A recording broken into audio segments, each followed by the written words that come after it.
Jour de l'an des années 2000. Est-ce qui était né dans les années 2000? Qui est né dans les années 2000, ça?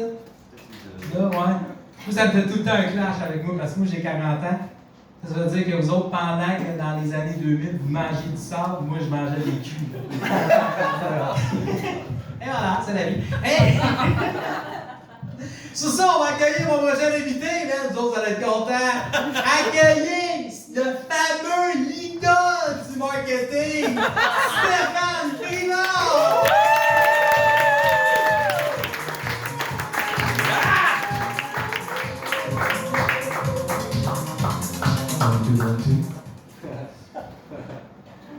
Hello.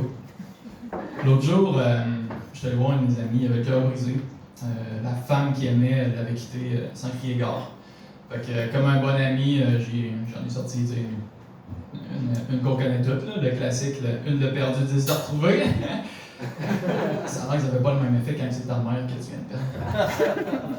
Fait que petite blague légère pour commencer.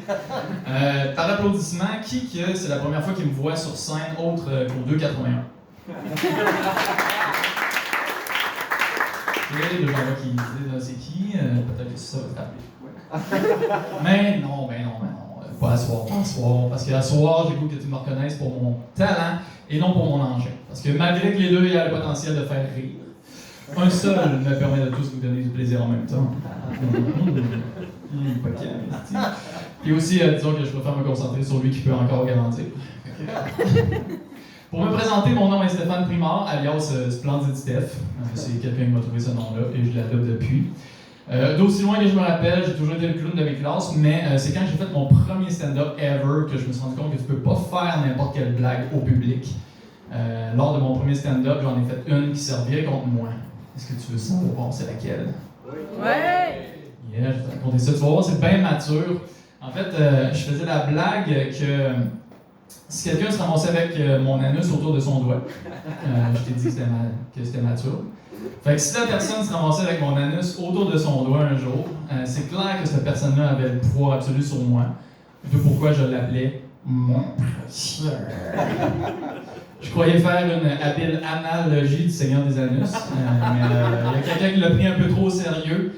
Et à partir de ce moment-là, je pouvais pas marcher dans les rues genre en tranquillité. Là. Il y avait tout le temps quelqu'un, une fan finie qui a tilté, là, elle arrivait derrière moi pour une prise de possession en me susurrant.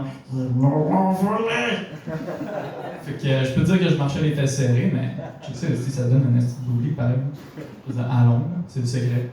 Fait qu'à un moment donné, je me suis dit, je peux pas tolérer ça. Là. C'est une vie de même, c'est pas une vie. Fait que je l'ai vu venir du coin de l'œil. Dans mes cours d'autodéfense, on a appris comment dealer avec ça. Fait que j'ai exposé ma vulnérabilité au grand jour. Et j'ai attendu, ça l'a appâté, bien entendu. Et à la dernière minute, clic de doigt, torsion et soumission. Je vais garder avec ça. Fait que si ça t'arrive un jour, ben c'est comme ça que tu deals avec. Fait que soumission.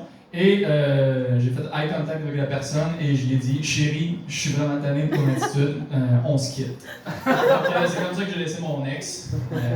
Aujourd'hui, je suis avec une qui prend mes jokes un peu moins au pied de la lettre, quoique on en vient. Sauf que ça m'a laissé un trauma. Je dois avouer que ça m'a laissé un petit trauma. Puis avant de remonter sur scène, je me suis dit que j'allais passer quelques semaines les fesses un peu détendues. Et recontacter le dieu de l'humour, whatever, méditer. Et j'en ai venu avec un sujet qui allait pointer un peu moins le doigt vers moi. Fait que j'ai décidé de parler de l'amour. Donc, est-ce que ça te va si je parle de l'amour? Oui! Nice, parce que l'amour, pour moi, c'est un sujet important. Parce qu'à l'âge de 15 ans, j'ai découvert l'amour avec un grand A. À cet âge-là, j'avais pas le luxe d'avoir mes hormones à moi-même dans ma chambre. J'avais mon petit frère de 11 ans qui vivait avec moi. Mais un soir, il était pas là. Il devait être dans une orgie en train de sniffer de la coke. Ils sont précoces à cet âge-là. Puis j'en ai profité pour me faire un petit me time, si tu vois ce que je veux dire. Donc j'ai fermé les lumières. Je me suis assis dans le coin de ma chambre. Et j'ai commencé à faire le vide.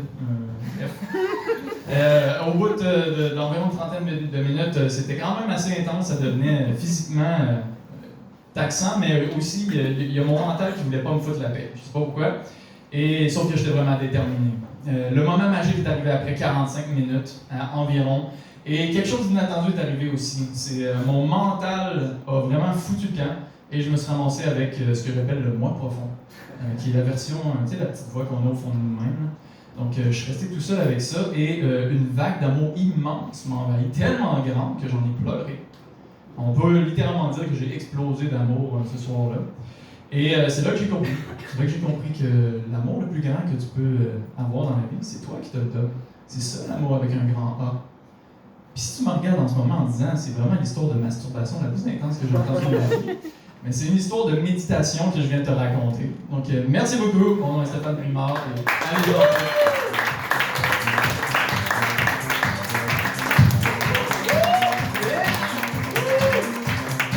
Stéphane Primard, man! À soir, on va tout arriver à la maison, on va s'installer dans le fond de la chambre, on va fermer les lumières, on va se mettre à méditer. Ça va être tout. Sur un coussin genre de sapin, bien entendu. On prend le miroir. Et voilà, c'est là. T'aimais ça, toi? Je te voyais, t'étais comme, c'est intense. C'était là. Hey, Stéphane! On l'applaudit, Stéphane. Hein? Comment vous avez trouvé votre collègue? Yes, il va au bureau. Ben King, rock and roll, vous êtes là. Hey, prends une portion de mon salaire, Stéphane. C'est parfait. Mais oui, hein? C'est qui le meilleur dans votre domaine entre les trois? C'est moi. Yeah! Ça, j'aime ça. Est-ce que vous avez des, je sais pas, des cotes de vente, de même? Y a-t-il des concours, genre celui qui. On n'est pas vendeur. C'est marketing. C'est pas de la vente. Il y a d'autres vendeurs. Toi, t'es juste marketing. Moi, je fais rien. Toi, dans le fond, t'es comme, hey, ça va? là, les gens sont comme, ben oui, j'aimerais ça avoir du service. Là, tu dis, ouais, c'est la barre. Là, non, mais c'est cool. Mais ça fait quoi quelqu'un en marketing? C'est ça que je cherche depuis tantôt. Ça fait rien, moi. Ah, vous autres, vous êtes comme des pitchs de vente, c'est ça? Vous arrivez avec des PowerPoints. Ouais, comme là, vous voyez la barre bleue qui monte jusqu'en haut. Ouais, ça, c'est pas celle-là qu'on va regarder. On va aller à l'autre ici. Donc, oui, on a fait plusieurs ventes pour Provigo cette semaine, mais les gens sont de plus en plus pauvres. Il faudrait commencer à peut-être penser à prendre ce qui est dans la poubelle, de leur donner. Non?